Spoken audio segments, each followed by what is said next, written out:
there's around 10 yards of adjustment with that indicator needle. So you're not really putting yourself into any bad position. So I'm going to set that up at 20 yards.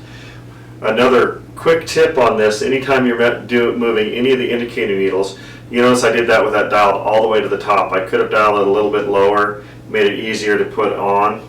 But one of the things you always want to make sure you're double checking so you don't wreck your indicator needle is dial it up and make sure you're not hitting the top or the bottom so you don't bend your indicator needle. So now that I've got the top one in, I am going to dial that sight down just slightly so it's easier to slip that second needle in. As you slip that in there,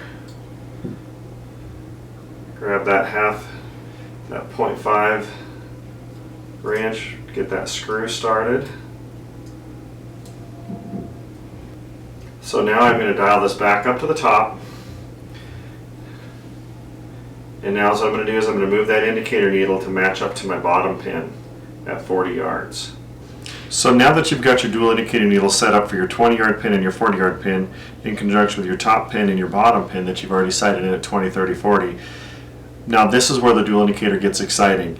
Is say you have a shot at 35 yards you want to dial into. Now you can just dial your sight down to 35 yards and use your top pin. If you want to use your bottom pin, now you can look and see.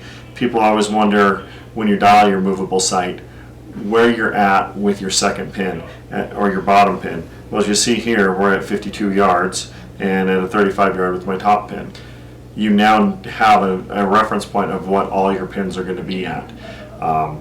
One of the things we like to call this is dial close, dial far. So you can dial in everything in those short distances between 20 and 40 if you'd like to use your top pin, and use your bottom pin to dial everything out for your longer shots, 40, 50, 60.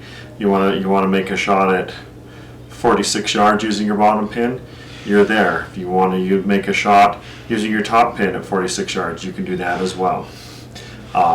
So it just gives you a lot more options. So you truly do have a pin for that now with this Mountain Light Series sight.